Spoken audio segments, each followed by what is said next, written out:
L'Amérique du Sud est un espace géopolitique fragmenté.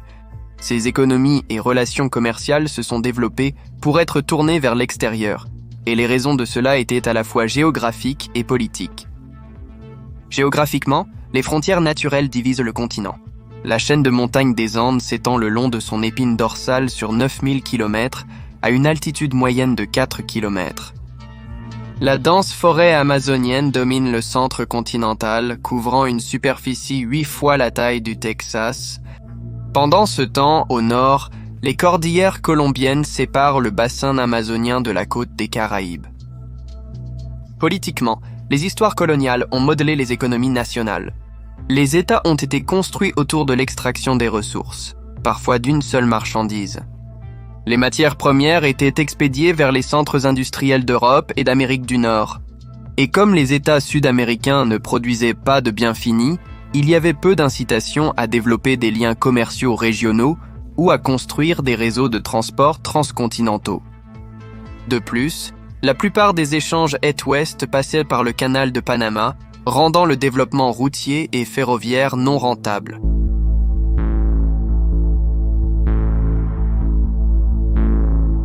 Cet arrangement a surtout profité aux États-Unis. Pendant la guerre froide, Washington a souvent utilisé son levier économique pour discipliner les gouvernements perçus comme hostiles. Ce n'est qu'après l'effondrement de l'Union soviétique que l'Amérique du Sud est devenue périphérique à la pensée stratégique de Washington et que l'intégration régionale a véritablement commencé. Le travail intellectuel pour un corridor bi-océanique a été posé par la Bolivie, et en 2013, La Paz a obtenu un financement chinois pour un réseau ferroviaire reliant le Brésil intérieur au Pérou, via les hauts plateaux boliviens, mais l'accord a échoué en raison de frictions avec les compagnies ferroviaires chargées de construire le projet, sans parler du tumulte politique en Bolivie. L'inaction de La Paz a permis au Paraguay de combler le vide et de proposer un itinéraire alternatif passant par le Paraguay. Ainsi, la Bolivie a été contournée, et en décembre 2015, la déclaration d'ascension a été signée par les gouvernements du Brésil, du Paraguay, de l'Argentine et du Chili. La nouvelle route a utilisé l'infrastructure routière pour relier l'Amazonie au port chilien via le Paraguay. L'importance du corridor était évidente. Pour la première fois, un projet d'infrastructure promettait de surmonter les frontières naturelles de l'Amérique du Sud, l'unifiant d'une côte à l'autre. Le corridor routier commence au port atlantique de Santos, qui est relié à Campo Grande par des liaisons de transit existantes. De là, une autoroute se connectera au pont bio-océanique, traversant le fleuve Paraguay à la ville de Porto Murcio. Ensuite, une voie express traverse la forêt paraguayenne de Checa, passant par Loma de Plata. L'itinéraire traverse ensuite les provinces argentines de Jujuy et Salta. La route se divise, traversant les Andes pour entrer au Chili par les cols de Socompo, Sico et Chama. Enfin, le couloir descend en pente, se terminant au port d'Antofagasta, Mejillón, Otocopila, Iquique et Arica. La longueur totale de la chaussée sera presque 2250 km et elle sera complétée par des chemins de fer parallèles reliant les ports sur les rivières Paraguay et Paraná. Actuellement, le corridor routier est presque aux 3/4 achevé.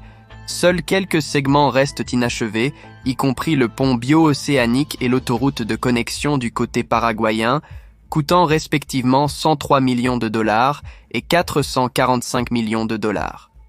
Les autres composants encore en construction comprennent les passages frontaliers argentins avec le Paraguay et le Chili.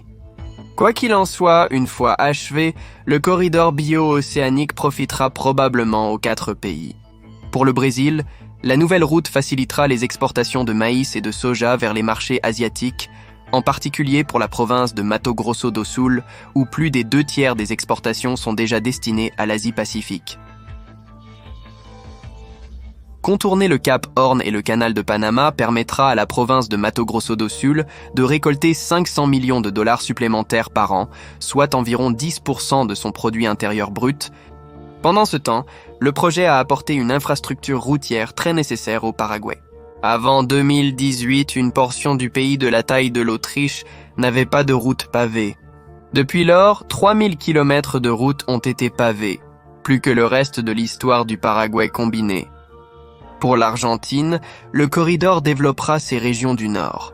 Un meilleur accès aux ports chiliens aidera à acheminer le blé et le soja vers les marchés asiatiques. Mais la spécialité de l'Argentine est le bœuf, dont la demande a récemment explosé en Chine. De cette façon, le corridor présente à Buenos Aires une opportunité lucrative de capitaliser sur ses forces économiques. Pour le Chili, le projet confère une pertinence géopolitique en le rendant un pivot pour le commerce sud-américain. Les ports chiliens offrent des temps de transport réduits et ils ont tendance à être moins encombrés que leurs homologues brésiliens. Des taux de rotation plus rapides équivaudront à une augmentation globale des volumes de fret avec le temps. De plus, les partenariats commerciaux du Chili, comprenant 26 accords de libre-échange bilatéraux et multilatéraux, accordent un accès quasi illimité à des économies représentant les 2/3 de la population mondiale et 85% du produit intérieur brut mondial.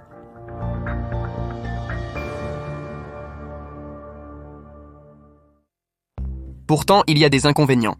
Bien que le corridor soit censé aider à intégrer l'Amérique du Sud, les critiques soutiennent qu'il fait simplement du continent une meilleure carrière et ferme pour les entreprises chinoises, européennes et nord-américaines. Et le manque d'industrie à valeur ajoutée ne fera que renforcer les tendances orientées vers l'extérieur, qui dominent la région depuis 1492. De plus, les principaux bénéficiaires sont les grands intérêts agricoles et miniers, qui ont déjà une énorme influence sur les gouvernements sud-américains. Par exemple, des entreprises chinoises se sont engagées à investir plus de 4 milliards de dollars pour construire une méga-ferme porcine dans la région de Chaika, en Argentine, une initiative qui a provoqué la colère des habitants locaux. Le projet chinois comprend 3 complexes de bâtiments, chacun contenant 5 grandes fermes porcines. Cela augmentera la production annuelle de porc de la région de 600 000 à 900 000 tonnes. Cependant, les scientifiques ont exprimé des préoccupations selon lesquelles les fermes généreront des maladies. En fait, l'une des raisons pour lesquelles Pékin cherche à externaliser la production de porc est due à des épidémies dans ses propres méga-fermes. Depuis 2018, la Chine a abattu plus d'1 million de porcs à cause des maladies.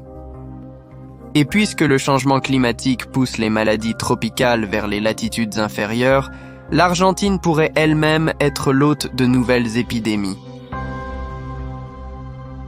Un autre inconvénient a été les dommages causés à l'écosystème de Gran Chicas, une région de basse altitude au sud de l'Amazonie et au nord de l'Argentine. Depuis 1985, plus de 140 000 km² ont été déboisés, soit 1/5 de la Chaika. Toutes les 2 minutes, une zone de la taille d'un terrain de football est défrichée. Mais le schéma de déforestation est particulièrement vicieux. Contrairement à la déforestation en arête de poissons pratiquée en Amazonie, qui permet une régénération plus rapide, dans la Chaika, le défrichement est effectué en grand carré, facilement visible depuis les satellites de la Administration nationale de l'aéronautique et de l'espace. La déforestation a diminué l'un des puits de carbone les plus précieux du monde.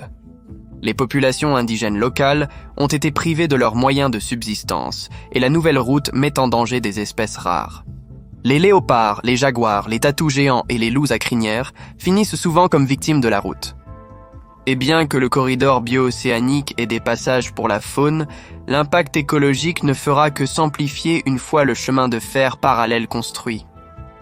Finalement, il est difficile de s'opposer à une autoroute une fois qu'elle a déjà été construite. On peut marchander avec elle, la supplier, même lui crier dessus, mais elle restera impassible. De nouveaux faits sont établis sur le terrain et les dommages sont déjà irréversibles. Pendant ce temps, géopolitiquement, le projet a causé des frictions avec la Bolivie.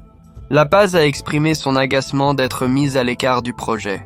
Bien qu'elle prévoie toujours de construire son propre corridor ferroviaire, l'absorption des cargaisons par la route paraguayenne la placera en concurrence directe avec son homologue bolivienne. Mais les conséquences ne sont pas seulement locales. Le pivot du projet, le Paraguay, est l'une des rares nations à reconnaître l'autorité de Taïwan, comme le seul gouvernement légitime de la Chine. Pour cette raison, les exportations paraguayennes vers la Chine sont faibles selon les normes régionales. Même ainsi, les avantages économiques de l'engagement avec la Chine sont indéniables, et il se peut que ce ne soit qu'une question de temps avant qu'Ascension ne change de camp. De tels développements peuvent agacer Washington, mais il est difficile de contrer cette forme de géoéconomie. L'influence croissante de la Chine en Amérique du Sud découle de sa volonté d'engager des politiciens locaux. Par exemple, des centaines de milliers de panneaux solaires chinois parsèment maintenant les salines de Huihui, en Argentine. Pendant ce temps, sous la surface, Pékin a sécurisé des minéraux stratégiquement vitaux, y compris le zinc, le cuivre, le lithium, des composants cruciaux dans les batteries au lithium-ion. Le partenariat de Pékin avec Buenos Aires a été scellé en février 2022 lorsque ce dernier a souscrit à l'initiative de la ceinture et de la route en échange d'investissements en infrastructures d'une valeur de 24 milliards de dollars. Néanmoins, il serait erroné d'attribuer l'avancée du capital chinois en Amérique du Sud à la conception intelligente de l'initiative de la ceinture et de la route. Bien plus importante a été l'évolution naturelle de l'économie mondiale, surtout depuis que la Chine a rejoint l'Organisation mondiale du commerce en 2001. En revanche, Washington a laissé tomber le ballon. La présidence de Trump a beaucoup contribué à aliéner la région, un point que le gouvernement Biden n'a pas réussi à aborder. Par exemple, de nombreux postes diplomatiques et d'ambassades américains cruciaux de la région restent vacants. À long terme, la négligence continue de Washington sapera son influence dans une région longtemps considérée comme son arrière-cour. Si cela devait arriver, la doctrine Monroe s'effondrerait avec un gémissement, pas avec un fracas. En somme, le corridor bi-océanique aura des conséquences considérables pour l'Amérique du Sud. Il ne remplacera pas le canal de Panama, mais il sera une note de bas de page substantielle qui générera de la croissance économique. Pourtant, le projet n'est pas sans ses coûts sociaux, écologiques et géopolitiques. La distance de Washington a offert une ouverture à la Chine, et beaucoup pensent maintenant que la doctrine Monroe appartient au passé. Mais extrapoler l'avenir à partir du présent est